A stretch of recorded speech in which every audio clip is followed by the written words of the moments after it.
outra aula, a gente aprofunda isso daqui, porque agora eu gostaria de passar a palavra para a Débora. Então, contextualizando um pouco, a Débora é uma amiga, né, de muitos anos, a gente faz parte do mesmo grupo que é o Alhures, quase que me escapa. Fazemos parte de um mesmo grupo de pesquisa, que é o Alhures, já tem um percurso aí. E antes de passar a bola para a Débora, eu vou ler um pouquinho aqui do currículo dela, para apresentar para vocês. Então, a Débora Pereira é graduada em Linguística pelo Instituto de Estudos da Linguagem, na Unicamp, com mobilidade acadêmica na Universidade do Porto, em Portugal. É mestra em divulgação científica e cultural pelo Labejor, na Unicamp, e doutorada em Linguística também pelo IEL Unicamp. A Débora realizou estágio doutoral no Instituto de Linguística da Universidade de Buenos Aires, na Argentina. Tem experiência na área de linguística, com ênfase em análise do discurso materialista, e desde os trabalhos de iniciação científica na graduação, tem interesse em discursos atravessados pelo digital. Atualmente, a pesquisa dela tem se debruçado sobre o funcionamento discursivo das hashtags, buscando traçar um diálogo entre hashtag e noção de arquivo. E faz parte também do grupo de pesquisa Eurbano.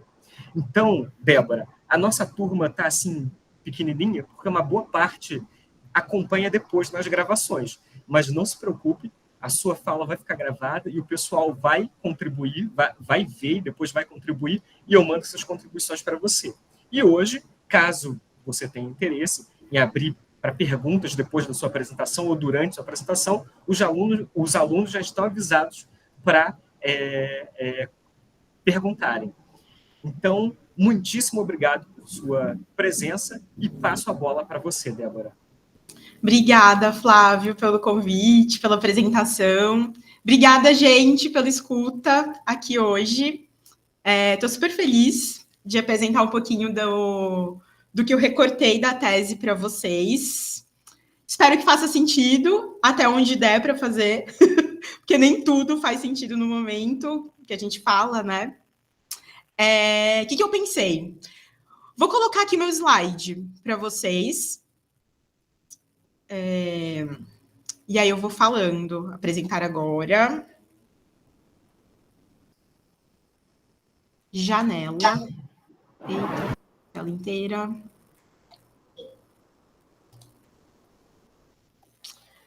Será que eu tenho que ir?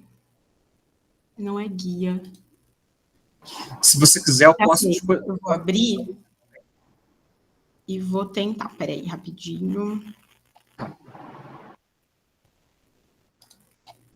Agora eu acho que vai. Tá aparecendo ou não? Não. Não? Por enquanto.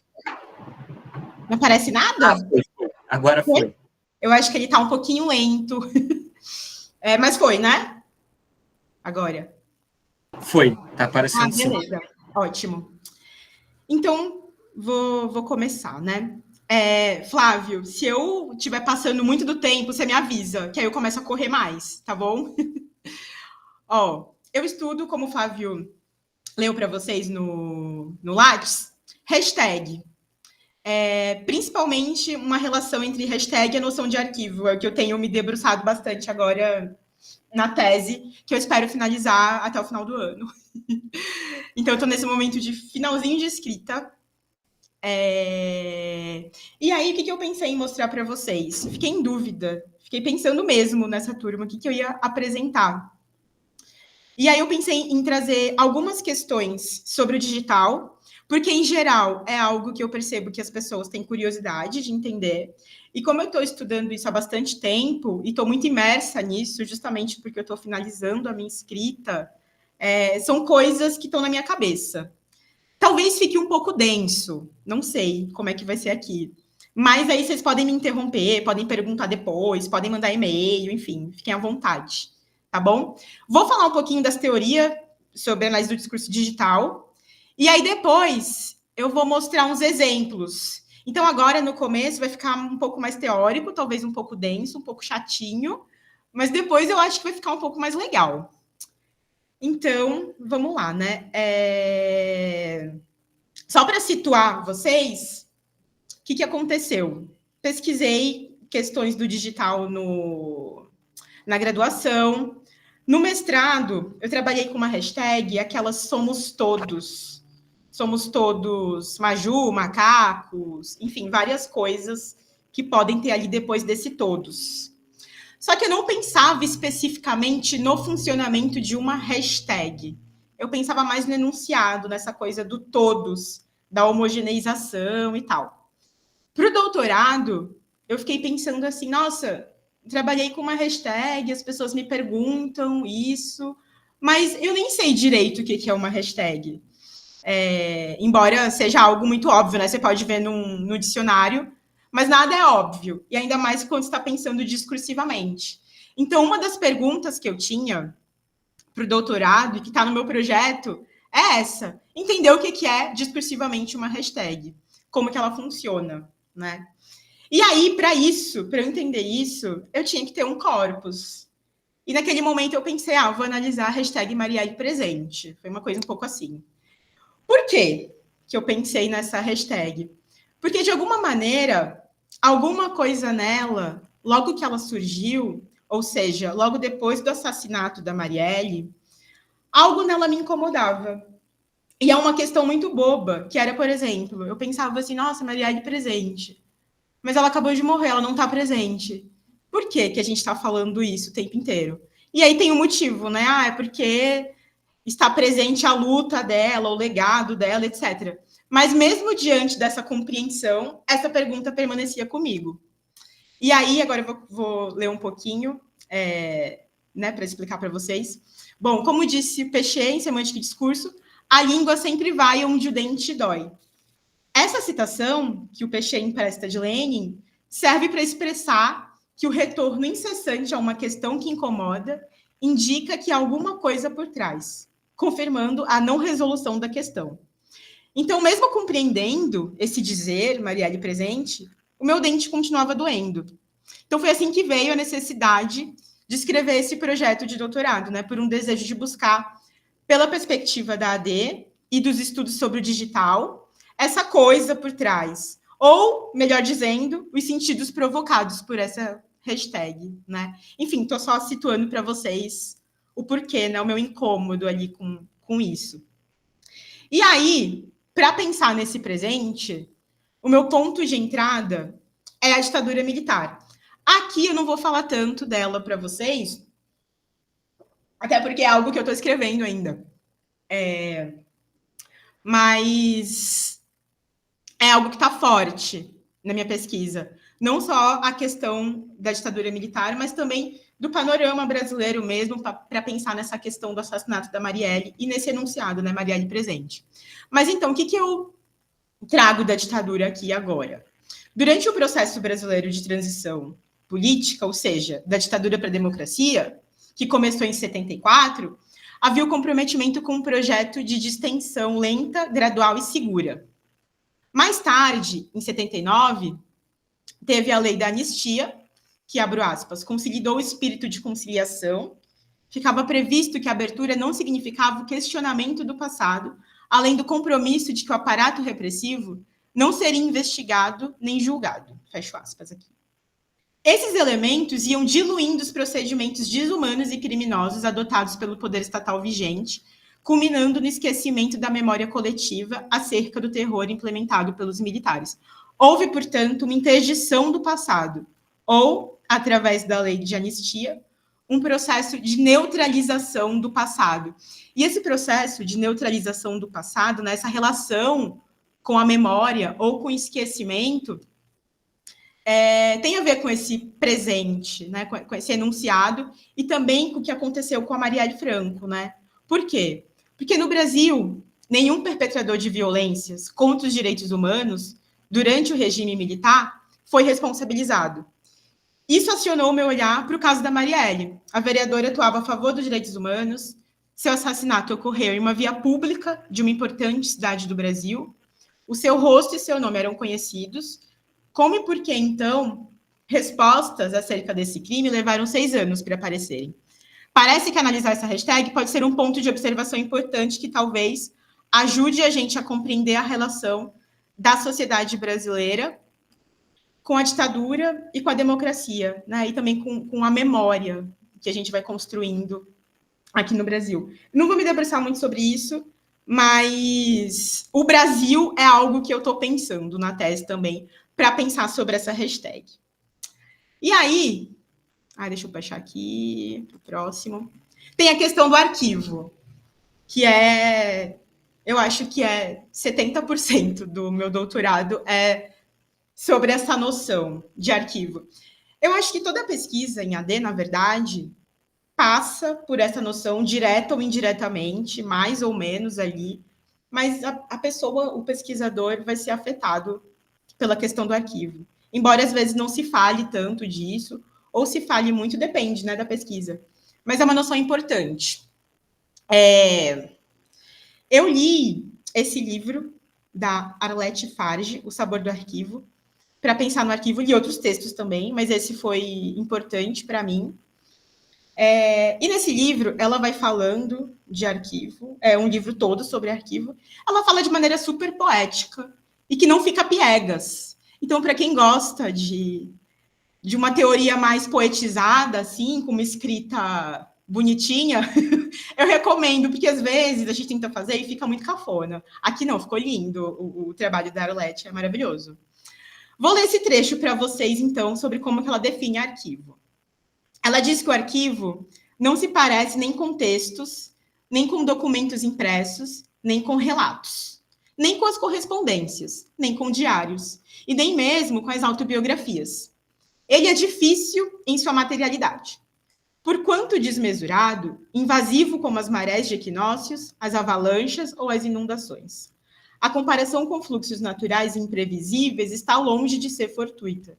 Quem trabalha em arquivos se surpreende muitas vezes falando dessa viagem em termos de mergulho, de imersão e até de afogamento.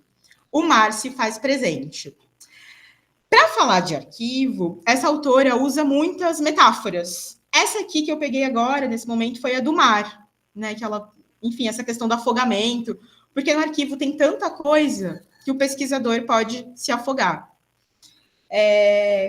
Quando eu estava lendo e escrevendo essa parte, eu comecei a pensar, nossa, faz sentido, mas eu acho que no digital, talvez esse mar seja de vento, esse afogamento seja ali no ar, porque é tanta coisa que a gente não consegue ter dimensão que você nem enxerga direito. E parece mais com um vento, e eu fiz uma relação com a língua de vento do peixe, depois eu posso falar um pouquinho, mas preferi pensar num mar feito de vento. E aí eu criei essa imagem no aplicativo de inteligência artificial. Tem questões éticas aí, mas coloquei na qualificação, ninguém reclamou. Então vai ficar que a imagem tentando entender, né, o que seria esse mar feito de vento. Enfim, loucuras que a gente faz enquanto está escrevendo. Talvez eu tire essa imagem, agora eu estou repensando se eu vou usar ou não uma imagem de IA. Bom, dito isso, outro texto importante para entender o arquivo, que muita gente, que todo mundo, né, em AD, que vai falar de arquivo, usa, é o Ler o Arquivo Hoje, do Peixe. Esse texto é super denso, daria para a gente fazer muitas aulas só sobre esse texto. E mesmo assim ia ficar faltando coisa, porque ele diz muito nesse texto. E é engraçado porque é um texto muito lido, muito citado, e uma das partes mais citadas é uma, entre muitas aspas, uma definição que o Peixe traz de arquivo. Ele fala assim, o arquivo é um campo de documentos disponíveis e pertinentes sobre uma questão. Porém, quando ele fala isso, ele diz que o arquivo é considerado isso, que as pessoas consideram que o arquivo é isso. Mas para o Peixe, o arquivo é muito mais que isso. Então, é uma definição que as pessoas usam como definição do Peixe, mas não é assim que ele define de fato. Tanto que está entre aspas. É como é considerado, e não como ele considera. Acho que dá para entender, né? A questão do erro que eu vejo quando as pessoas citam isso. Porque o arquivo é muito mais do que esse campo de documentos pertinentes e disponíveis sobre uma questão.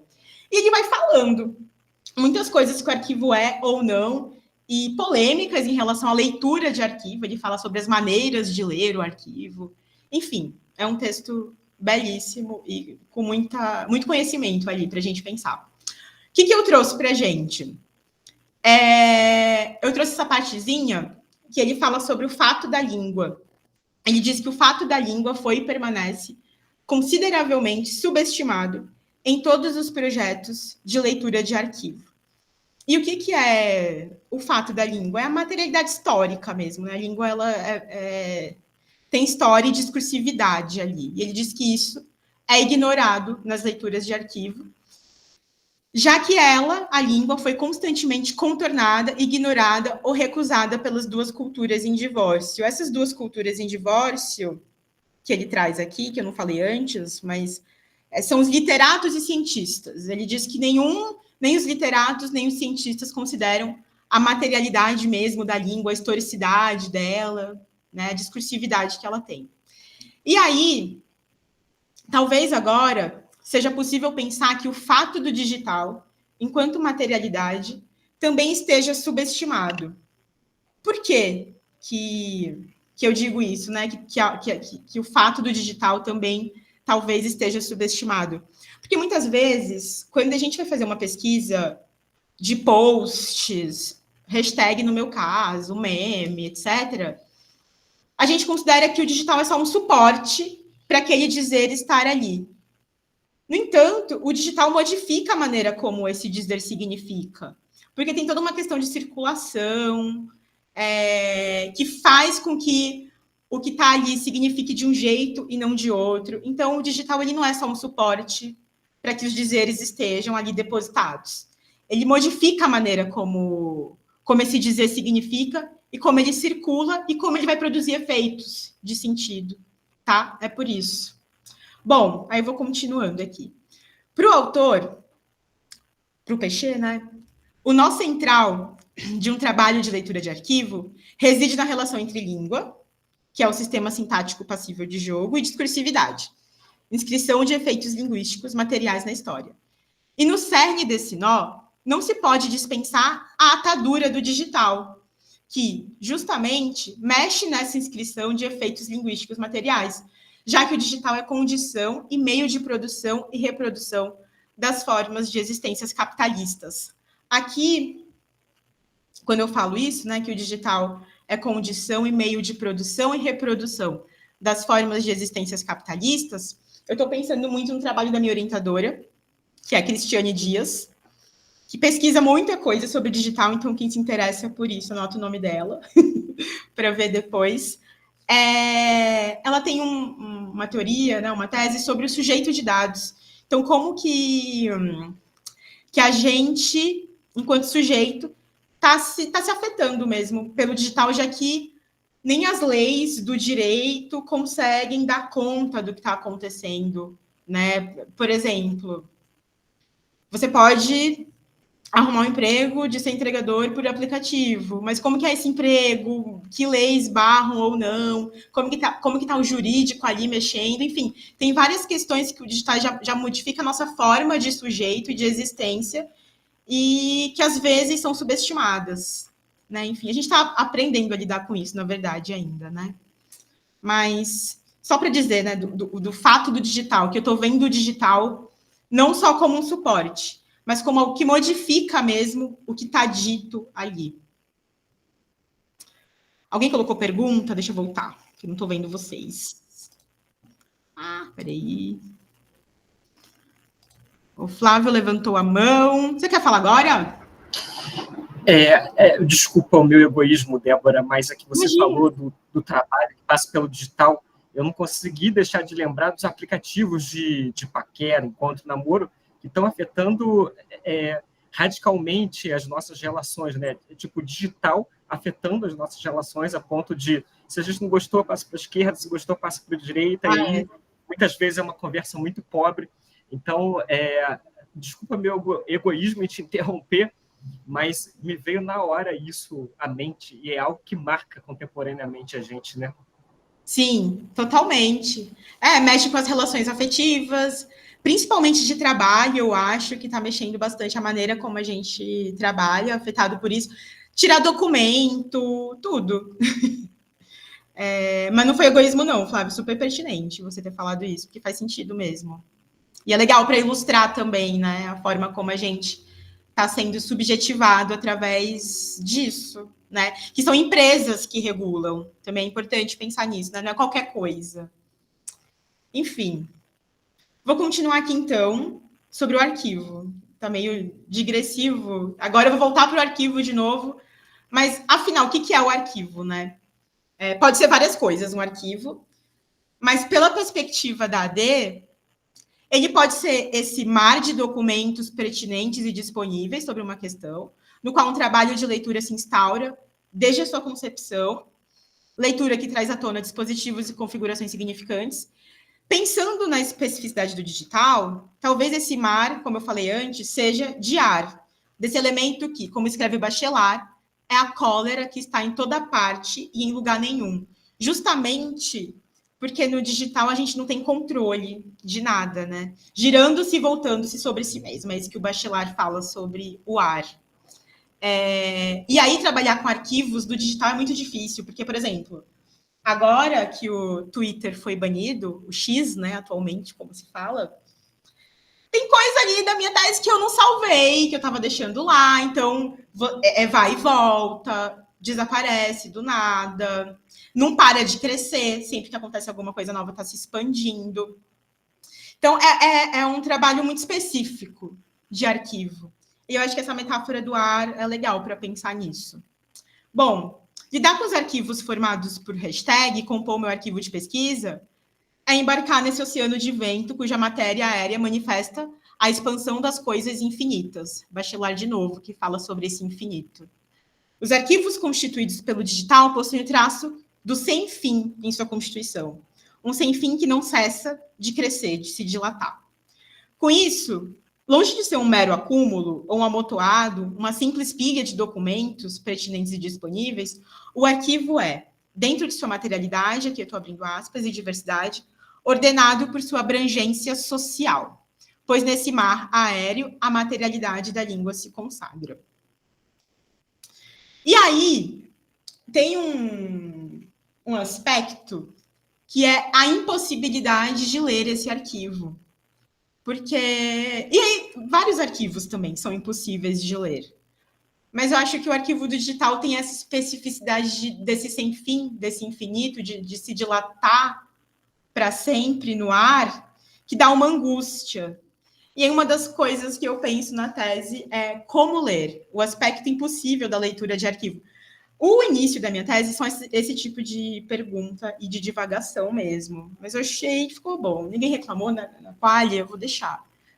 Que às vezes eu retomo isso, eu fico, nossa, que bobagem. Mas enfim, trouxe até aqui para vocês, né? Porque tem algum sentido. Então vamos lá, como que eu lido com essa impossibilidade? Ou melhor, como enquanto analista, eu leio discursivamente um arquivo que se organiza e se funda pelo digital. Como que a gente pratica essa leitura, da qual trata Péchet, nem com os literatos, nem com os cientistas, mas considerando a língua, passível de jogo e discursividade? São perguntas difíceis, sem respostas, porém importantes, já que lançam minha atenção para a opacidade do arquivo, que já começa a ser percebida antes mesmo dos primeiros trajetos de leitura. A nebulosidade do ar, do turbilhão esfumaçado, o Péchet, quando ele fala de língua de vento, ele fala desse turbilhão esfumaçado que elas causam. Então, por isso que eu trouxe aqui esse turbilhão esfumaçado. Essa nebulosidade, então, do ar, do turbilhão esfumaçado, já quebra com qualquer expectativa de uma leitura total e transparente, que seria, ilusoriamente, possibilitada pela vocação totalizante da máquina. E aqui é engraçado, porque por que eu trouxe essa vocação totalizante da máquina? Porque como a gente está no computador, né, tá tudo ali digitalizado, eu poderia colocar num programinha todas as hashtags Marielle presente e pedir para o programa me dar palavras-chave. E aí eu teria uma análise de dados, mas não de discurso. Só que algumas pesquisas gostam de análise de dados, justamente por essa ilusão da vocação totalizante da máquina, de que ela dá conta de tudo, e aí você ia conseguir ter algo super bacana. Só uma curiosidade, que eu acho que fala um pouco disso. Quando eu submeti meu projeto para a FAPESP, eu submeti 2 vezes. A primeira foi negada, e eles falaram isso. Por que você não usa uma máquina para ler? E aí eu tive depois que justificar, falando, então, não é essa teoria que a gente se filia. E aí depois aceitaram. Mas eu acho que é algo que atravessa muitas pesquisas em linguística mesmo, sabe? Essa necessidade de dar conta de algo e não fazer uma leitura discursiva mesmo das coisas, né? Ideológica. Enfim. É só uma ilusão, né? A vocação totalizante da máquina. Ela não vai te dar uma leitura de fato, ela vai te dar uma análise de dados. Bom, tanto na relação com os arquivos tradicionais, muitas vezes guardados em pastas e impressos em papéis, quanto na nossa breve história com os arquivos digitalizados e acessíveis via clique, existe uma espécie de culto narcísico do arquivo. E aqui é Roudinesco. Uma captação especulada da narração histórica pelo arquivo, como se fosse possível, através do arquivo, chegar no que a Arlette Fage chama de toque no real, um toque despertado pelo efeito de certeza que aquele que lê ou descobre o arquivo sente. Então, é como se eu vou pegar todas as hashtags e vou colocar numa ferramenta de leitura. É como se eu tivesse a ilusão de tocar no real da coisa. Mas isso é da ordem do impossível, né? Enfim, são angústias mesmo para pensar nesse impossível, porque às vezes parece que porque a gente está lidando com uma máquina é super possível de chegar, mas não é. Pelo menos não para essa teoria que a gente está inscrito aqui, né? Análise do discurso materialista. Bom, aí vamos chegar então na hashtag. Eu fiz uma história, eu estudei a história da hashtag, fui lá pensar na primeira hashtag, que é essa Barcamps, que é basicamente rede de conferência online. Ela foi a primeira hashtag que apareceu no Twitter, lá em 2007. E aí, quando aparece essa hashtag, é porque havia já uma necessidade de uma organização da comunicação. Porque a hashtag ela serve para isso, para organizar a comunicação. Né? Você quer, sei lá, saber receita vegana. Você coloca no Instagram, hashtag vegano, vai aparecer receita. Um monte de outra coisa também, mas vai aparecer receita. É uma forma de organizar a comunicação. Em 2008, surgiu de fato uma hashtag que deu uma viralizada, que é essa San Diego Fire, que era para pedir socorro, porque estava acontecendo esse incêndio em San Diego. Só que, em 2009, aí já era possível, através do clique, ter acesso a todos os tweets relacionados a uma hashtag. E aí, de acordo com esse pesquisador, o Bernard, ele tem um livro só sobre hashtag, gente. Quem gosta de hashtag vai procurar o livro dele, do Bernard. De acordo com esse cara, um marco na história da hashtag veio com a morte do Michael Jackson, em 2009. Porque aí foi quando bombou mesmo a coisa, e a partir disso, todo mundo começou... Todo mundo não, né? Mas foi quando a hashtag ficou comum, principalmente no Twitter, né? E aí ele fala que a indexação do mundo com hashtags estava a caminho de se tornar um ato estabelecido. Foi ali com a morte do Michael Jackson, olha que triste. Bom, aí tem a Marianne Pavot, que é uma pesquisadora francesa, que dá uma definição de hashtag e de várias outras coisas. Ela define meme. Enfim, ela estuda bastante o digital, mas a gente se distancia um pouco da maneira como ela pensa. Ela é importante, né? Até porque ela fala disso, e ela é uma referência importante para a área, mas vocês vão ver que tem uma distanciazinha. Ela gosta de categorizar bastante. Então, por exemplo, para ela, a hashtag é uma palavra, é uma tecnopalavra clicável, ou então uma prática tecnodiscursiva, ela coloca desse jeito. E ela categoriza a hashtag em 5 aspectos.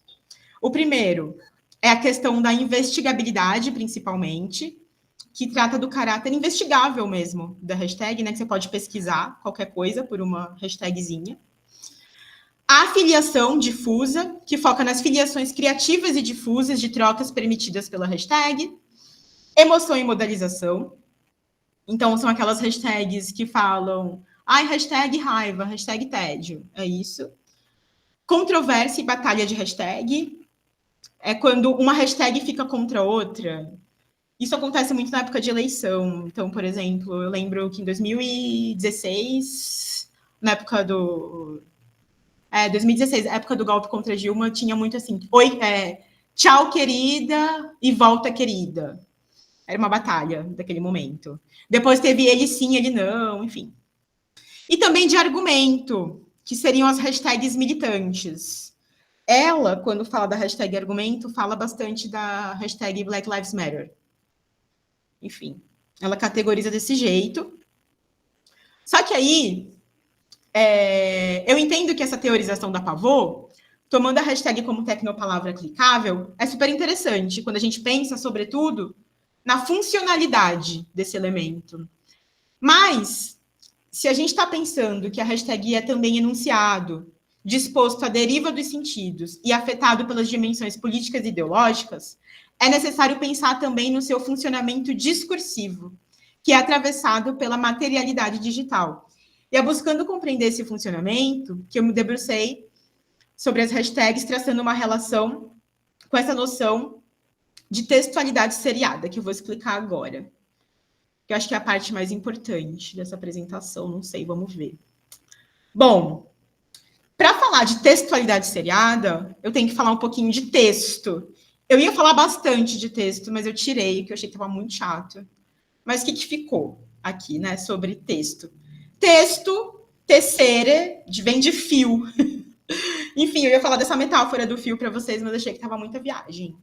E aí eu cortei um pouco. Mas, ó, o fio hashtag, ele é construído pela tessitura da máquina e, ainda assim, não dá para captar uma origem de Marielle presente, por exemplo. Eu estou falando aqui que não tem como a gente ter uma origem dos sentidos, né?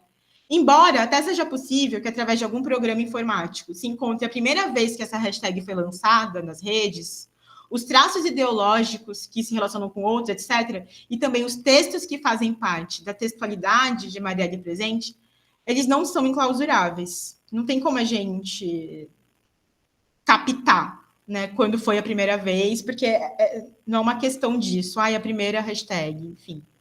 Nas articulações dessa peça estão outros textos, habitam sentidos pré-existentes que fazem com que a hashtag signifique. Ela não nasce ao acaso, assim como não é lida descolada da historicidade que a constitui. E o funcionamento de fio, basilar para que uma hashtag seja hashtag, atribui particularidades a esse texto, a toda a sua dimensão histórica e ideológica, que aqui tentarei compreender a partir do efeito de série. O que eu quero, talvez, que tenha ficado um pouco jogado aqui sobre a historicidade do fio dessa hashtag Marielle presente, e que eu vou traçando na tese, é, por exemplo, ok, eu posso até ver por um programa quando foi a primeira vez na internet que se colocou o hashtag Marielle presente. Mas isso não me diz muita coisa. Agora, quando eu começo a pensar na ditadura militar, na questão do Brasil, no uso histórico dessa palavra presente, que era usado quando pessoas eram mortas e torturadas naquele momento, aí sim eu tenho uma historicidade. Né? Agora, eu só pegar ali a primeira vez, isso me diz muito pouco, né? Só um dado. Enfim. Bom, aí a Cristiane Dias afirma, né? Se a textualidade é a tessitura do texto, assim como a historicidade é a tessitura da história, a digitalidade é a tessitura do digital. Assim, é por considerar que os tecidos do digital, da história e do texto já se costuram em processos indissociáveis que busco pensar no estatuto seriado do modo como as hashtags se textualizam. Eu já vou chegar nesse seriado. Eu vou mostrar exemplos disso para ficar claro, porque eu sei que não é. Eu sei que é confusinho um pouco. Mas, ó, uma textualidade seriada se constitui por uma sequência de textualidades dispersas, mas ligadas por um traço comum, que faz série.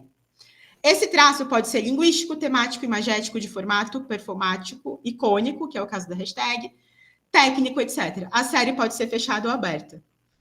O traço comum é o elemento marcado pela repetição explícita. Então, assim, numa textualidade seriada, sempre vai ter algo que se repete e sempre vai ter algo que se modifica. Vou mostrar um exemplo aqui, vai, melhor. Por exemplo, aqui, peguei um meme fresco da semana, o meme da cadeirada. O que é que... O que se repete nessa textualidade? É a cadeira, né? E aí, o que muda é o contexto. Aqui, por exemplo, acho que esse primeiro é o do debate mesmo, que aconteceu. E aqui a pessoa já muda. Eu fechando mais uma viagem. E aí dando uma cadeirada na conta bancária. Aqui, questionando se a cadeira está bem ou não, enfim. Isso, a cadeira é o que se repete e o resto é o que se modifica. Isso vai formando uma série. E tem uma discursividade própria, né? Uma maneira de significar. Porque por mais que aqui eu mude totalmente, estou falando aqui de viagem e conta bancária, hahaha, é só uma piada, mas a discursividade do que significou essa cadeirada remete ao Pablo Marçal e ao da Atena e à eleição, enfim, aí você tem que fazer uma análise, né, para ver o que significa de fato a cadeira. Mas a série, esse efeito de série está aqui remetendo a isso que aconteceu anteriormente. A mesma coisa, por exemplo, com aquele meme do patriota do caminhão. Aquele patriota foi colocado em muitos lugares na internet, no Twitter principalmente. Mas a memória daquele episódio, né, das pessoas no 8 de janeiro, etc., permanece e vai contando outras histórias através dessa série. Mas vou voltar aqui, então.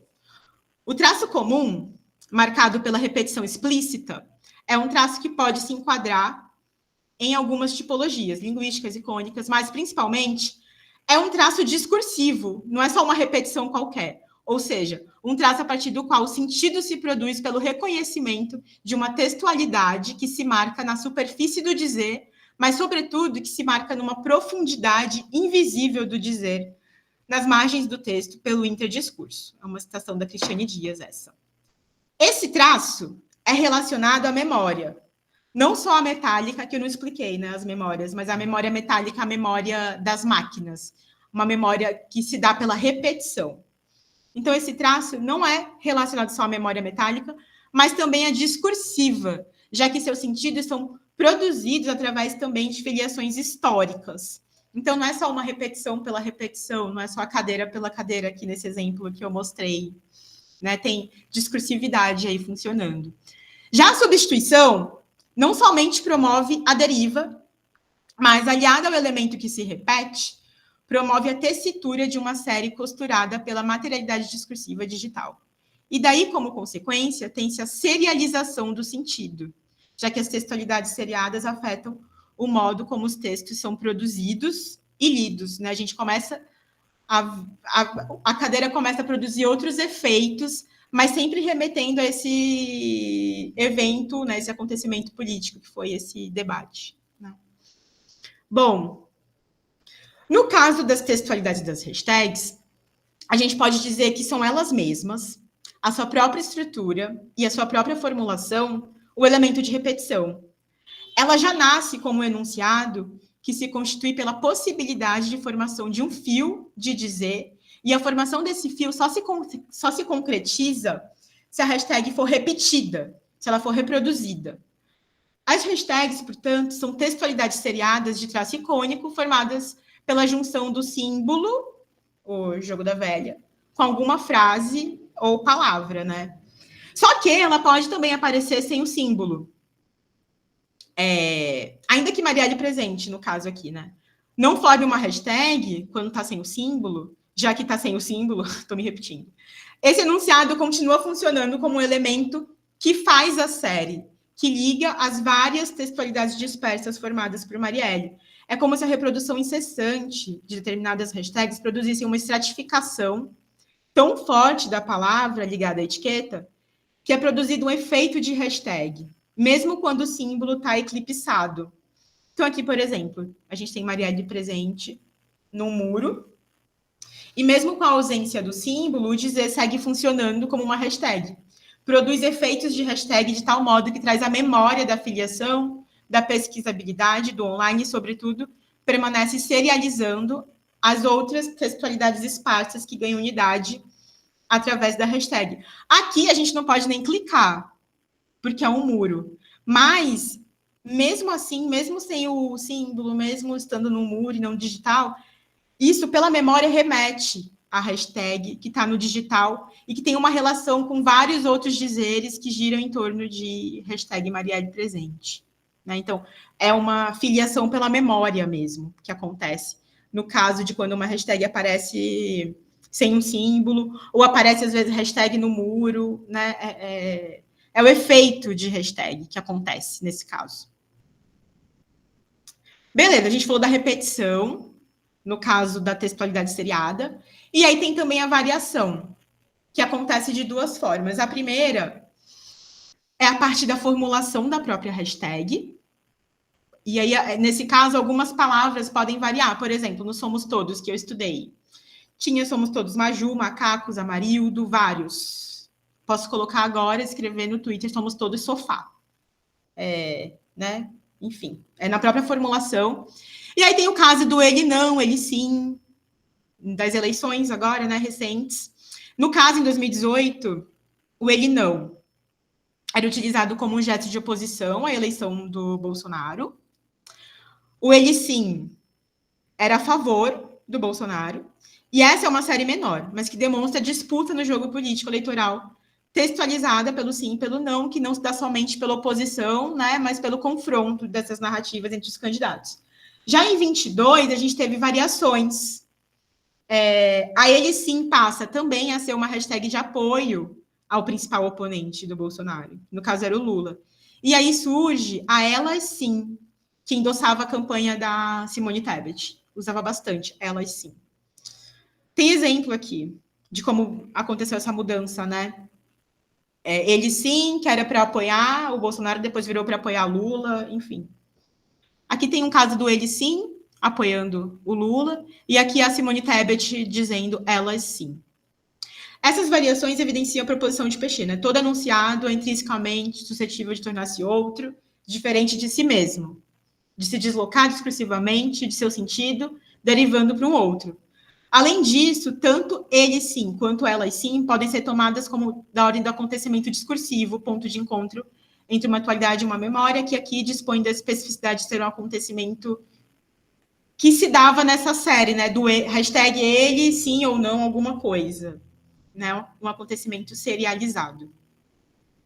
Mas o que eu acho legal de ver mesmo é essa questão do todo enunciado é intrinsecamente suscetível de tornar-se outro, principalmente no caso do ele sim, de 2018, como que muda para 22. A segunda maneira de ver a variação é levando em conta os elementos que formam o fio de cada hashtag, porque a hashtag ela é postada ou então escrita isoladamente, ela pode vir isoladamente, mas geralmente ela vem com um texto, um vídeo, um meme, uma foto, alguma coisa. Esses acompanhamentos vão compondo o arquivo formado pela hashtag e alimentam o seu fio. Então, quanto mais uma hashtag compartilhada, mais elementos variados ela vai ter. Existe, então, uma variação regulada e desorganizada pelo símbolozinho, pela tag. Uma variação que se dá em sua dispersão, possibilitada pela quantidade constitutiva das hashtags. Porque quanto mais compartilhada ela é, mais arquivo ela vai formar, e a gente pode dizer que mais hashtag ela vai ter. Porque uma hashtag ela só se cristaliza como hashtag de acordo com a circulação e com a quantidade. E aí isso vai dar uma variação para ela, que é regulada e ao mesmo tempo desorganizada totalmente. É regulada por quê? Porque eu posso ir ali pesquisar, tá reguladinho, mas é desorganizada, a gente não tem controle. Bom, é através dessa variação que uma mesma hashtag pode concentrar posições discursivas distintas e contraditórias e tratar de temas tão diversos, formando um arquivo. E que aí, quando forma um arquivo, entra toda a questão de como ler esse arquivo, que eu falei anteriormente e tal. E aí, nesse ponto, eu tentando entender o que é uma hashtag, né? Eu entendo de maneira muito resumida que a hashtag é uma textualidade seriada, cuja especificidade nesse processo de serialização é compor arquivos. A sua dispersão, ao fazer textos, frequentemente, também vai fazendo arquivos. E quando a gente pensa que um objeto faz arquivos, isso não é qualquer coisa, porque tem toda a problemática que eu falei anteriormente de como ler, considerando a vocação totalizante da máquina, etc e tal.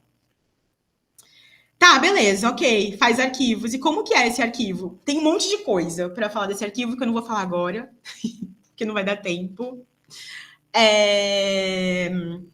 Mas ele é disperso, ele tem a disseminação como característica, o espalhamento, a repetição, a abertura, contraditório. Aqui no caso, eu trouxe esses exemplos de tweets com Marielle presente e falam de luto, falam da luta da vereadora, geralmente são tweets contra o racismo, contra o discurso de ódio, etc. e tal. Vamos colocar numa caixinha, assim, discursos que usam a hashtag que são militantes, né? Marielle presente usado para isso. Porém, também tem isso aqui. Marielle vive enchendo o saco. Isso é assunto morto, literalmente. Hashtag Marielle presente. Para com essa porra de Marielle presente, ou a verdade sobre Marielle. Uma esquerdista foi metralhada pela máfia na qual ela se mexeu. Enfim, tentando culpar a própria Marielle pela morte dela. Atenção, idiotas. O pessoal é o autor da morte dessa coitada, marionete esquerdista. Tem muita coisa assim também, que faz parte da dispersão e da contradição desse arquivo, e por isso que é importante fazer um trabalho de leitura dele. Quando eu fui vendo esse tipo de coisa, pensei em bastante em formação discursiva, mas não ia falar disso, mas agora me veio na cabeça. Na tese, eu vou trabalhando um pouquinho com uma noção de formação algorítmica. Porque por mais que a gente possa pensar que são formações discursivas distintas aqui, através dessa hashtag Marielle presente, na verdade, talvez, e aqui eu falo talvez com sinceridade, porque eu não sei direito ainda, mas talvez seja uma formação algorítmica única. E o que seria a formação algorítmica? Estou falando uma coisa que talvez não faça sentido, mas formação algorítmica é uma noção formulada por um colega, o Guilherme Ferragutti, que tenta entender, que tenta dar conta, na verdade, de discursos atravessados pelo digital, e ele fala que a formação algorítmica, numa relação com a discursiva, é tudo aquilo que pode ser digitado, clicado, lido através das telas, etc. E aí, quando a gente clica em Marielle presente, aparecem discursos militantes, vamos colocar nesses termos, mas também aparece isso daqui, discursos de ódio, vamos colocar assim, com essas palavras. A gente poderia pensar, né, formações discursivas distintas, mas talvez seja uma formação algorítmica só.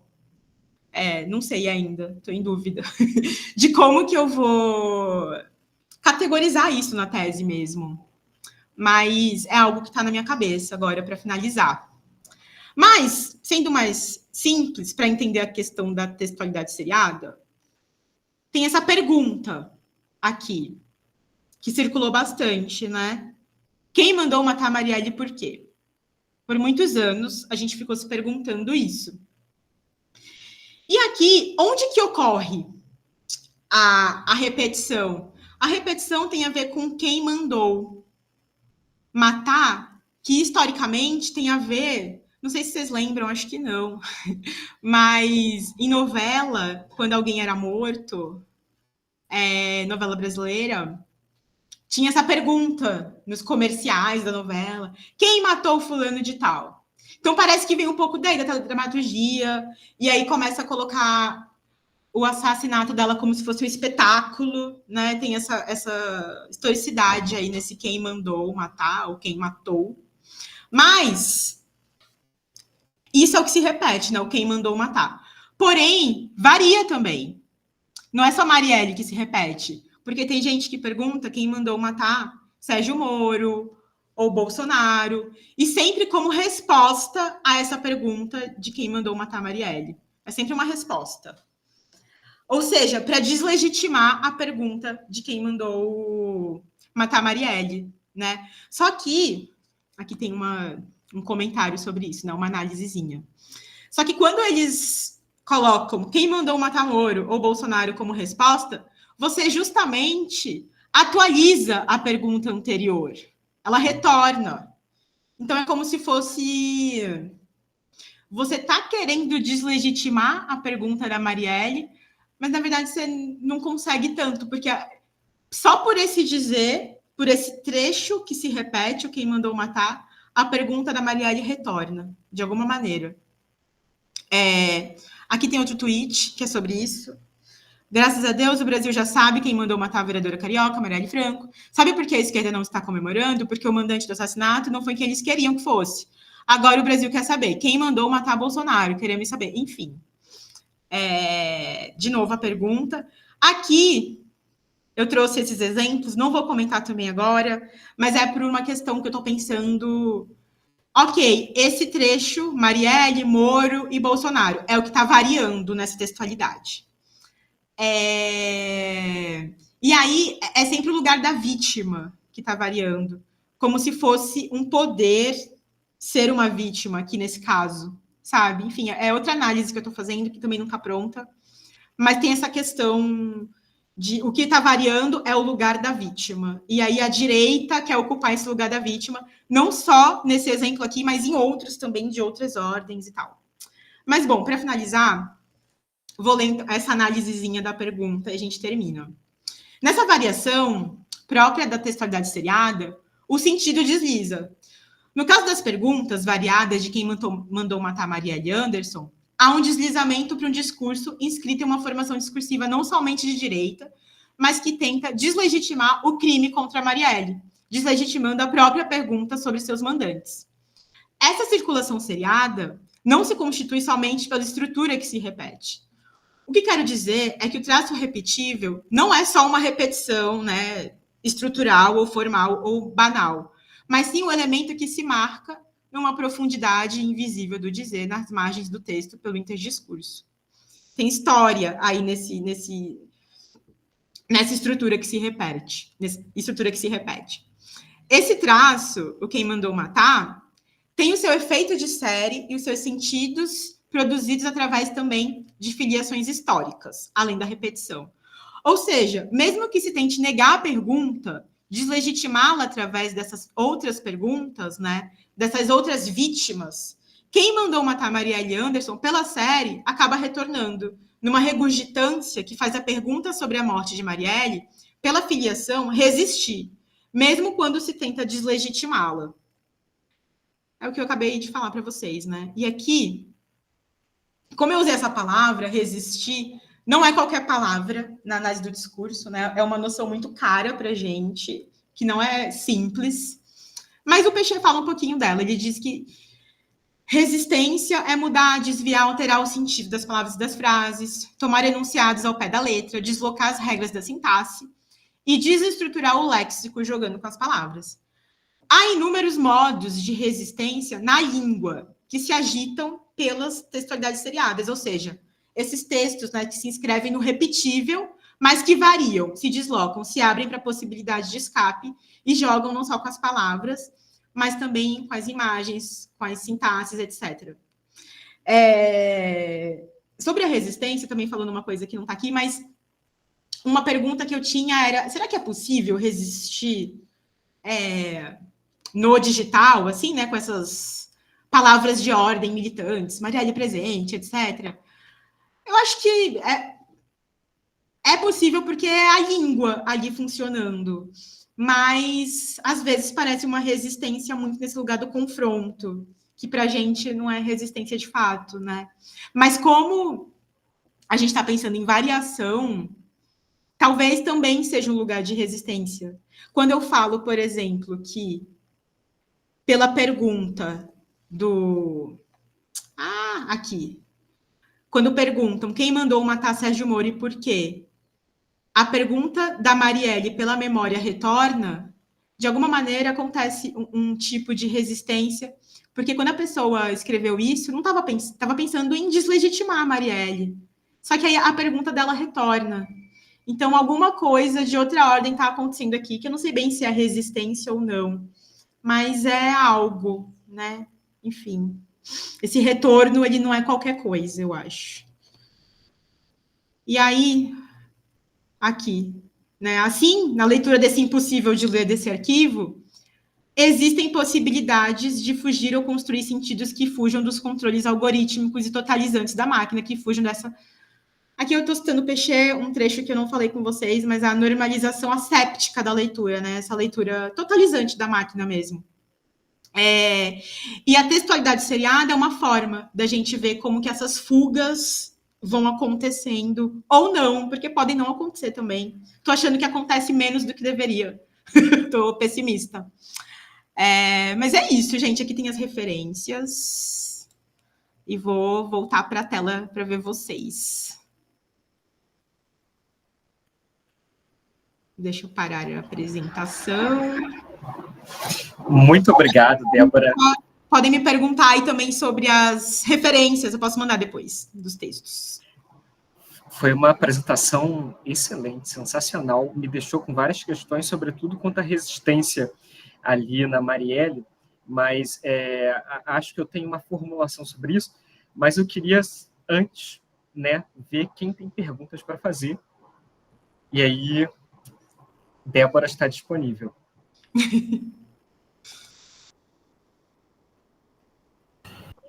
Professor, posso iniciar a pergunta? Aproveitar que eu tenho um tempinho antes. Estava com medo de não conseguir chegar até o final da apresentação, porque eu estou na escola, e agora eu vou precisar participar de uma reunião, mas deu tempo, graças a Deus. Débora, eu gostaria de falar que eu gostei muito da sua apresentação. Parabéns, você tem energia muito boa, você é muito animada, suas explicações foram excelentes, e ao longo dos seus depoimentos, eu fui me vendo nesses depoimentos, porque eu sou iniciante, né, digamos assim, na iniciação científica, e para mim foi uma dificuldade muito grande em escrever no meu TCC, chegar ao produto final, né? Então, tinha coisas que eu escrevia e eu botava, meu Deus, o que eu escrevi aqui? Está aqui o professor Flávio, que é meu orientador, ele não me deixa mentir, né? Então, eu gostei muito. Aí, eu acabei me adiantando e fiz 4 perguntas para você, eu gostaria de ler, que nem eu me lembro mais, tá? Que ficou extensa. Então, eu vou fazer a leitura, aí se você puder me responder, eu agradeço, tá? Bom, a primeira pergunta foi, ó, a hashtag seria um símbolo de resistência que convida uma comunidade a manifestar suas posições nas mídias sociais? Aí a segunda, em relação ao algoritmo, este favorece determinadas hashtags devido a questões políticas e hegemônicas? A terceira, ela poderia ser caracterizada como uma corrente ideológica sobre determinada pauta que ocorre precisamente nas mídias sociais? E a última, que é a quarta, que foi a última que eu fiz, toda crítica lançada ao bolsonarismo respondida, e o Lula, seria o mesmo funcionamento? Quando você explicou a questão da Marielle, né? Quem matou Marielle? Aí eles responderam quem mandou matar o Bolsonaro e o Sérgio Moro. Eu me faço claro, você conseguiu me entender? Sim, vamos lá, vou respondendo, aí você pode ir falando junto também, né? Se a hashtag é um convite, né, para as pessoas se manifestarem. Eu acho que sim, eu acho que ela já foi mais. Agora eu acho que a hashtag tá caindo, assim, esse caráter dela, militante, que a Pavô fala, acho que tá um pouco menos agora, não sei. Pode ser uma análise muito principiante agora, mas ela tem esse caráter, sim, de convidar as pessoas a compartilharem. Quase tudo no digital tem isso um pouco, de compartilhe, faça você também. E a hashtag tem isso. Justamente também porque ela não só convida, mas também filia pessoas. Então, por exemplo, eu vou lá, coloco uma hashtag X e eu quero ver o que as pessoas estão falando e se as pessoas pensam parecido comigo. É como se fosse isso. Só que aí, essa leitura pensa parecido comigo não é simples, justamente pelo funcionamento de arquivo que eu falei, né? É uma maneira de ler muito específica e contraditória, e aí tudo aquilo que a gente já sabe mais ou menos aqui, né? Da análise do discurso e tal. Então, sim, eu vou convidar as pessoas, mas aí quando eu clico lá, eu vejo que não é hegemônico o que está ali. Que é contraditório mesmo, né? Que tem ideologia em disputa, mesmo em torno de um mesmo dizer único. Né? Se eu colocar... Enfim, vamos voltar mesmo para Marielle. Hashtag Marielle presente, a gente viu lá discurso de ódio contra ela, usando a hashtag. Então, é um arquivo disperso e contraditório mesmo. A pergunta do algoritmo se favorece... Cara, eu não tenho análise disso, de algoritmo, o que aparece ou não. Mas, por exemplo, se a gente pensa nas primeiras postagens que aparecem, isso é controlado por uma empresa, né? Então, o capitalismo está aí mesmo, modificando mesmo o que aparece primeiro, o que aparece depois. No caso da hashtag da Marielle, o que aparece primeiro é sempre posts militantes mesmo, a favor dela. Aqueles outros tweets que eu encontrei, eu tive que fazer uma busca avançada para achar. Isso não quer dizer que, então, tá tudo legal. A rede social apoia a Marielle. Não é isso. A empresa é bacana. Mas eu acho que isso tem a ver um pouco com aquela formação algorítmica que eu comentei, que tudo isso faz parte de uma mesma formação algorítmica, que é aquilo que o algoritmo consegue captar juntando posições muito diferentes e diversas ali, pela quantidade também, né? A maioria das pessoas que postam Marielle presente, então, vamos colocar assim a favor dela, embora não seja essa palavra exata. A terceira pergunta, ela poderia ser caracterizada como uma corrente ideológica sobre determinada pauta que ocorre precisamente nas mídias sociais. A hashtag, você diz? Isso. Se ela poderia ser uma corrente ideológica? Isso. Por exemplo, como aquelas correntes de orações, sabe, que a gente recebe, que é compartilhada, que tem grande impacto, né? Grande número de compartilhamento. Poderia ser considerada uma corrente? Por exemplo, a questão do bolsonarismo, né? Deus acima de todos, Brasil, não, Deus acima de tudo, Brasil acima de todos, se eu não estiver enganado, né? Isso seria uma corrente, poderia ser considerada uma hashtag? Pode ser hashtag, se você coloca lá o símbolo.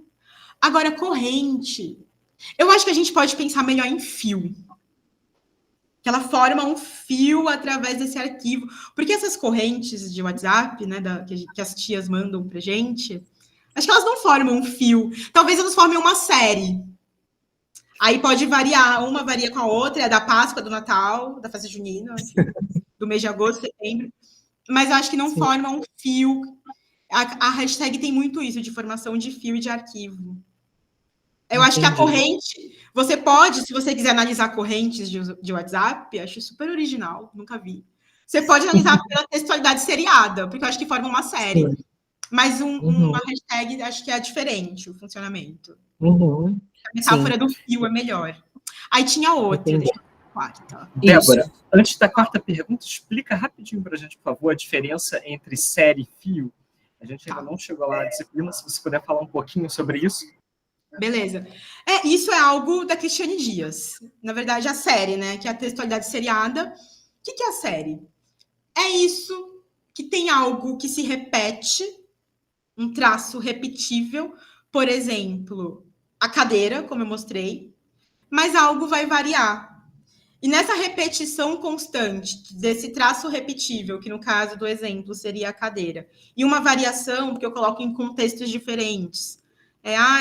Perdi o emprego, coloco uma cadeira ali para simbolizar que eu estou muito ferrada. Sei lá o quê. Vou dar uma cadeirada no outro político, coloco a cadeira. Esse traço que se repete junto com esses vários que estão variando é uma série. Forma um efeito de série. Tem vários exemplos, assim, não só de meme. Esse exemplo da pergunta que eu mostrei para vocês. Quem mandou matar Marielle? E aí depois colocar no lugar de Marielle, trocando o lugar da vítima. Bolsonaro, Moro, tem vários que eles colocam. É que esses são os que mais aparecem. Enfim, qualquer nome que eu coloco ali também forma uma série. O fio que eu estou pensando é quando eu clico na hashtag, tudo aquilo que aparece faz parte do fio dela. Um fio que forma um arquivo. Entende? Mas a série, deu para entender? Acho que é mais importante a série do que o fio. Essa repetição junto com algo que varia e que tem um efeito de série pela quantidade do digital. E aí forma esse efeito seriado. E aí modifica a maneira como a gente lê as coisas e até esvazia. Que a cadeira tem esse símbolo daquele momento, o acontecimento político do debate. Mas pode ser que se repita tanto que se esvazie um pouco. Enfim, aí depende da análise que você for fazer também, né? Mas acho que é isso. Vou para a quarta. Toda crítica lançada ao bolsonarismo é respondida. E o Lula? Seria o mesmo funcionamento? No caso das perguntas. Isso, quando você fala que, por exemplo, quem mandou matar Marielle, né? Aí é respondida, quem mandou matar Sérgio Moro, Bolsonaro? Nessa questão de revidar, né, se colocando no lugar da vítima, como você bem colocou. Isso seria o mesmo funcionamento, por exemplo, quando você vai criticar alguma ação, alguma coisa realizada pelo bolsonarismo, né? Os bolsonaristas, e o Lula fez isso, o Lula fez aquilo, ele também diz isso. Seria o mesmo funcionamento ou não tem nada a ver? Eu estou falando coisa com coisa, me perdoe. Eu acho que depende da análise que você faz. Eu acho que sim, tem um pouco de... Aqui no caso da pergunta da Marielle, as pessoas de direita que adoram falar que tudo é mimimi, querendo assumir um papel de vítima. Isso acontece em vários outros aspectos também. Eles querem, por exemplo, o Marçal começou a circular um monte de imagem dele na cama do hospital, tentando ser uma vítima. Entende? Aí por isso que eu trouxe essa questão da vítima, porque é algo que eu estou pensando mesmo sobre essa pergunta e as variações dela. Aí quando respondem, e o Lula, talvez nem tanto querendo colocar no lugar de vítima, acho que não, mas é sempre de responder trazendo, vocês também são culpados de alguma coisa. E o Lula, enfim. Eu acho que é um funcionamento parecido, talvez não o mesmo, mas eu entendi a sua pergunta, eu acho que tem a ver, sim. Foi? Débora, sim, muito obrigado pelas suas explicações, eu gostei bastante, obrigado pela sua apresentação. Agora eu vou pedir licença, professor Flávio, pedir licença para os colegas, Débora, que eu vou precisar sair, que eu tenho que ir para uma reunião agora, eu estou na escola, tá? Foi bacana essa interação que eu pude ter com você. Parabéns por tudo. Obrigado, tá? Obrigada a você pelas perguntas. Valeu, Rian. Bom trabalho. Boa reunião. Débora, tem mais 2 perguntas aqui, da Júlia e da Laís. Eu vou ler para você, tá no chat, tá? Tá bom. A Júlia pergunta, a análise do discurso pode ser utilizada em casos judiciais, no sentido de tentar comprovar algo que foi dito de forma implícita, ainda mais no meio digital? Olha, boa pergunta. Eu acho que deveria ser considerada. Eu não sei se é. O que você acha, Flávio? Bem, eu nunca vi sendo levado em conta no jurídico, mas acho que indiretamente pode concorrer para o jurídico produzir outros sentidos. Mas... Eu nunca vi também, eu acho que deveria. Está faltando analistas do discurso em todos os âmbitos, porque as análises estão muito rasas, as pessoas estão obcecadas por dado. Eu não sei, mas eu tenho essa impressão, pode ser uma impressão um pouco sem base, mas eu tenho essa sensação. Mas enfim, eu acho que a gente está longe de chegar nesse mundo aí, né? Desse lugar assim, das pessoas usando a AD para o jurídico. Infelizmente. É verdade. Se bem que tem crescido bastante o número de pessoas do jurídico que têm feito mestrado, doutorado em análise do discurso, né? É bem interessante. Mas sim, não justamente ainda a estrutura, né, do jurídico em si. Eu acho que essas pessoas, né, do direito que estão vindo para a AD, é porque é uma demanda mesmo, porque você vai analisar a lei, é cheio de coisa ali, né, enfim, de opacidade mesmo, e é uma demanda da pessoa, mas não impacta a estrutura, como você bem falou. Bem, temos uma outra pergunta da Laís Gabriela, que diz, na série, é o contexto que importa ou outros fatores também? A gente ainda não viu, Débora, a noção de condições de produção. Vamos ver na próxima aula. Mas essa pergunta, na série, é o contexto que importa ou outros fatores também? Olha, tudo que vai trazer uma variação importa. E aí pode ser as condições de produção, pode ser o discurso. Vamos colocar aqui te respondendo bem diretamente, sim, outros fatores interessam também. É claro que para você definir, nossa, isso aqui faz uma série ou não, é muito a sua análise que vai dizer. Mas se existe algo que está se repetindo e algo que varia, seja as condições de produção que estão variando, ou o exemplo, a gente pode pensar assim, né? Enfim, qualquer coisa. Porque, por exemplo, eu posso usar a cadeirada para falar de uma questão política, mas eu posso mudar totalmente e fazer uma piadinha.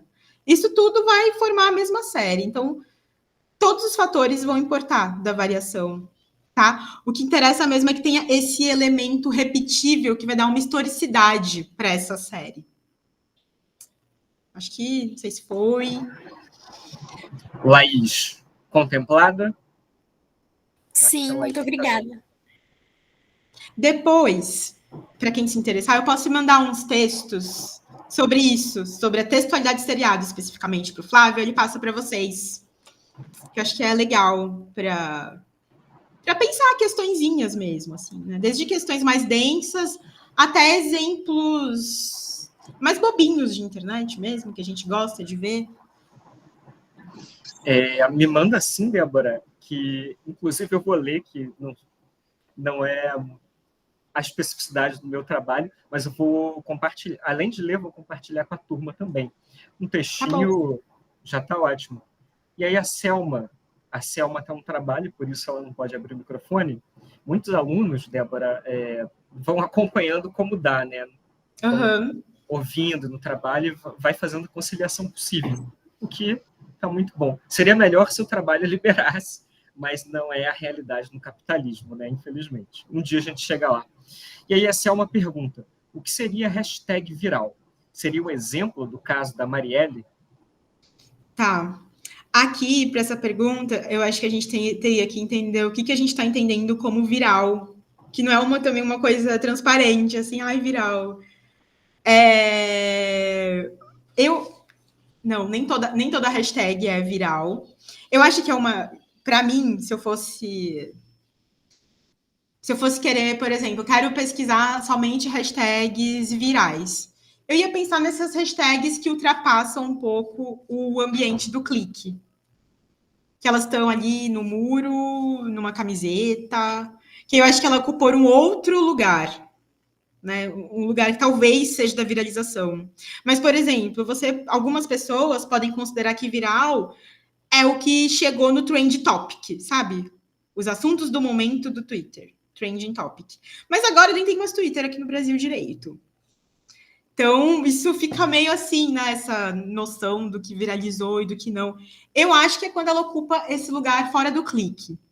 Aí quer dizer que ela rompeu com alguma coisa, ocupou um outro estatuto e se transformou em viral. E o caso da Marielle, sim. É uma hashtag que ocupou outro lugar. Tá? Muito interessante, Débora, quando você fala isso, porque você apresentou, né, a hashtag Marielle Presente, que passou para o muro e não precisava de hashtag, mas era ali o digital sobredeterminando o fora do digital, né? E agora você falou do viral, dizendo dessa sobredeterminação. Por exemplo, eu acho que Somos Todos Macacos, que era a hashtag, virou uma camisa, né? Se eu não me engano, o Neymar usou uma camisa dessas. Cara, que explicação boa essa. Muito boa. Gente, alguém tem mais alguma pergunta? Oiê, eu tenho. Tá dando para me ouvir? Tá. Gostei muito da apresentação, muito obrigado. Você é muito divertida, espontânea. Gostei de te ouvir. Então, a minha pergunta é a seguinte. Há um tempo atrás, teve uma hashtag chamada MeToo e Time's Up. Acho que você deve ter uma ideia, que ela ficou bem famosa por conta de um roteirista que estava assediando algumas atrizes lá em Hollywood. E, de certo modo, essa hashtag fez uma movimentação muito forte nas mulheres. Tanto que esse Me Too era para as mulheres falarem dos casos delas. E começou toda uma manifestação. Até aí, seguindo a minha linha. Você acredita que o caso da hashtag da Marielle seja capaz de mudar, não apenas de transmitir o discurso, mas de mudar o discurso, assim como aconteceu nesse caso, porque, de certo modo, mudou o discurso que tinha sobre o assédio sexual, que até então, entre as várias aspas, não era tão comentado como foi dessa vez. Talvez tenha mudado muito. Tá. Qual que é a outra hashtag que você falou? É Me Too? Você falou uma outra, só para eu lembrar aqui. Time's Up. Tá. Ai, nossa, gente, essa coisa de, nossa, será que a hashtag poderia mudar alguma coisa? Você falou mudar o discurso, né? Eu tô pensando já em mudar algo. Acho que é um pouco idealista, assim, acho que não. Acho que no caso do Me Too, causou um movimento grande mesmo, né? Porque começou lá nos Estados Unidos, veio para cá, enfim, as pessoas falam Me Too, etc., para pensar na questão do assédio. Mas eu não consigo sem uma análise te dizer se ela mudou algo ou não. Talvez lançou luz para uma questão, e não é por conta da hashtag, mas quem compartilhou, em que momento, né? Enfim. No caso da Marielle, eu acho que não muda nada também. Eu queria falar que sim. Ai, gente, é tão triste, assim, Eu acho que sim, as pessoas comentam. Sabe o que eu acho que mudou? Não que mudou, mas eu vejo uma força na pergunta, no quem mandou matar. Eu acho que essa pergunta, com a contagem dos dias que as pessoas colocavam ali, que estava sem resposta, eu acho essa pergunta forte, porque, primeiro que na rede social a gente vê pouca pergunta, a gente vê mais afirmação. Inclusive, é uma parte da tese que eu penso também, né? O que é uma pergunta ali? E todo dia essa pergunta era repetida com a contagem de dias que estávamos sem resposta sobre quem teria mandado matar a Marielle. Acho que essa contagem de dias, num país que é tão punitivista como o Brasil, significava de um jeito diferente. Acho que tem uma força ali. Mas isso de mudar, acho que isso é... Acho que não. Não sei se eu te respondi. Respondeu, uma análise sim. melhor também, para falar categoricamente, entendeu? Mas... Respondeu, sim, obrigado. Imagina. Eu fiquei pensando com essa pergunta do Luiz, no caso da hashtag Black Lives Matter, né? Que nesse funcionamento do digital sobredeterminar, não sei se nesse caso foi uma sobredeterminação do mundo físico, entre aspas, né? Será que possibilitou, ao menos como efeito, reunir as massas nas ruas, será que a hashtag viabilizou, no caso do Black Lives Matter, a reunião das pessoas na rua, levando a produzir certos efeitos no social? Eu acho que sim. Aqui você falou de Black Lives Matter, daí eu lembrei de outra que possibilitou as pessoas na rua, que é Vem Pra Rua, em 2013, que a gente viu que causou aquilo, né? Realmente.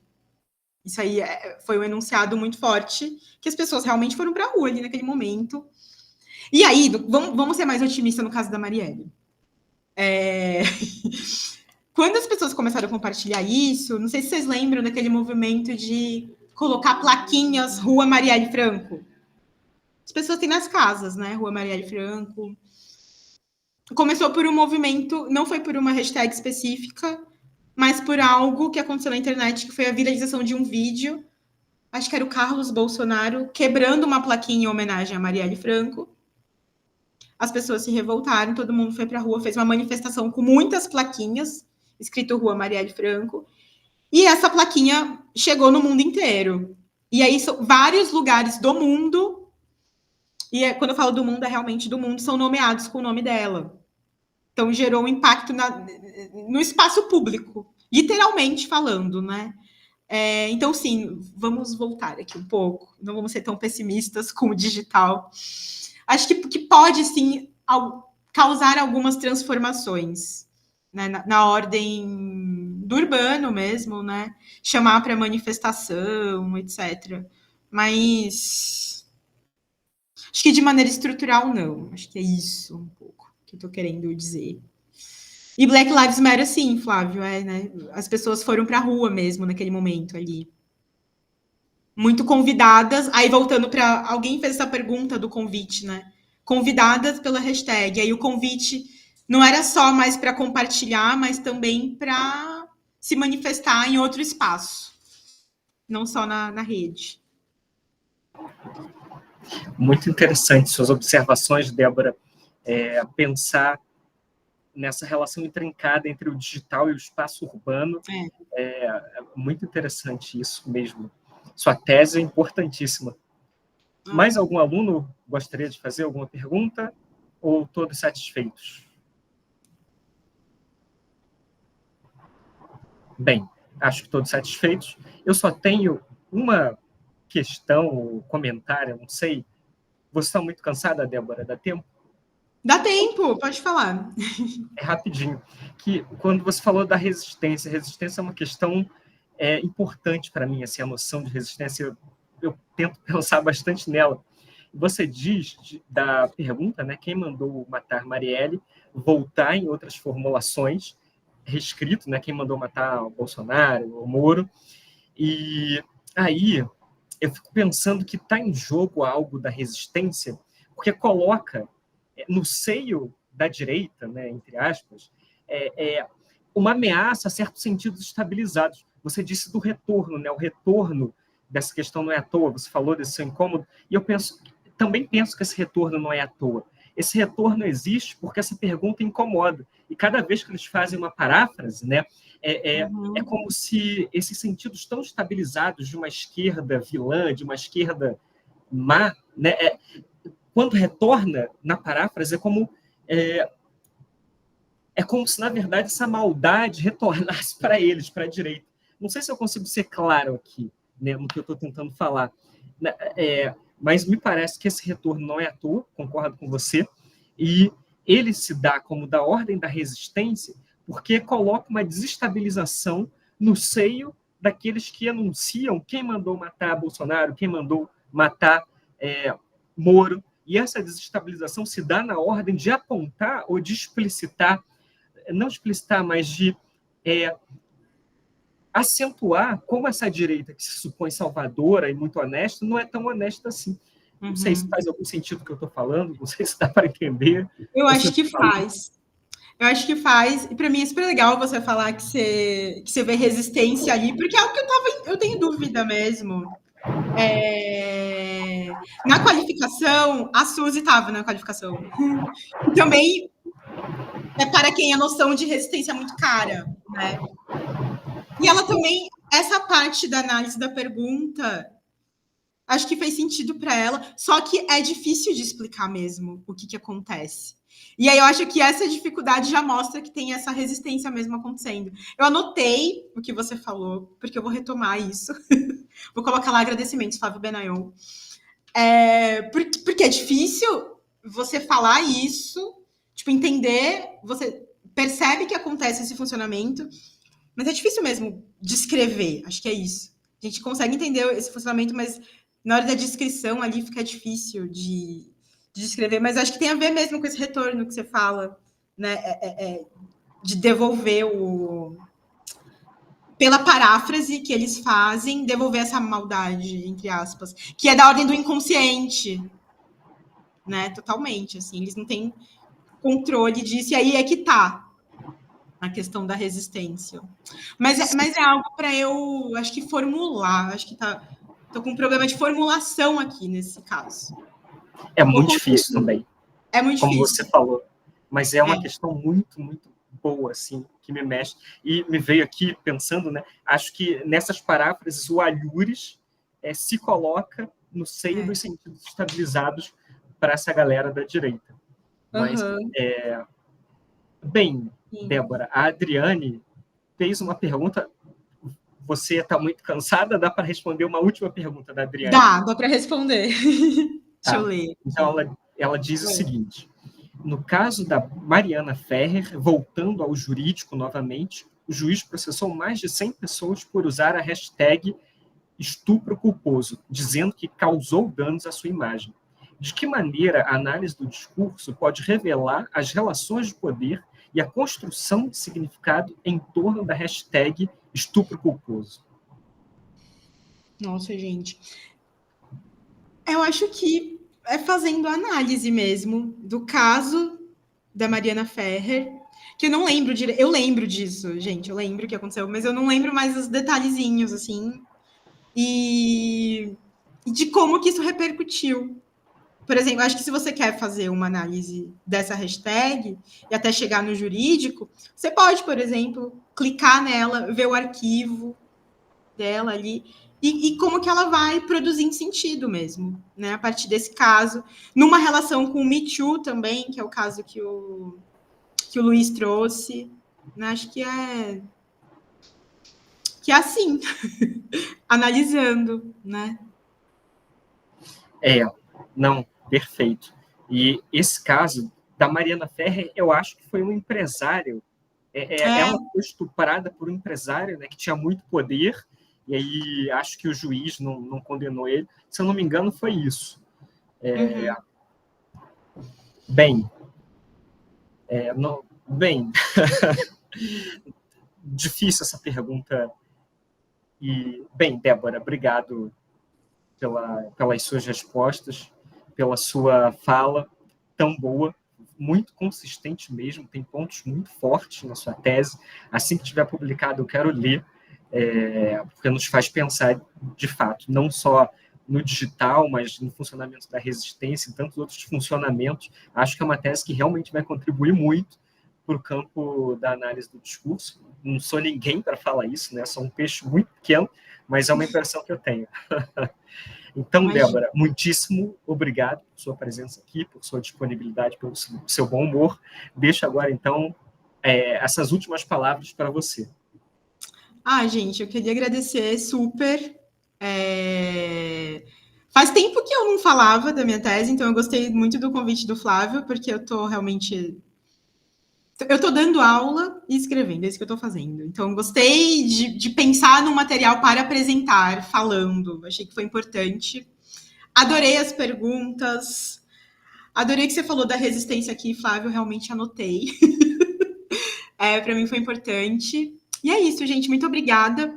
Vou mandar alguns textos que eu acho que vocês podem gostar para o Flávio, para ele distribuir aí. E qualquer coisa, peçam meu e-mail para o Flávio. Não me importa de receber e-mail, podem mandar. É isso, gente. Obrigada. Então é isso, gente. Muitíssimo obrigado pelas perguntas e pela presença de vocês. Mais uma vez, muitíssimo obrigado, Débora. Encerro aqui a gravação e até a próxima semana. Um grande abraço para vocês. Bom descanso. Tchau.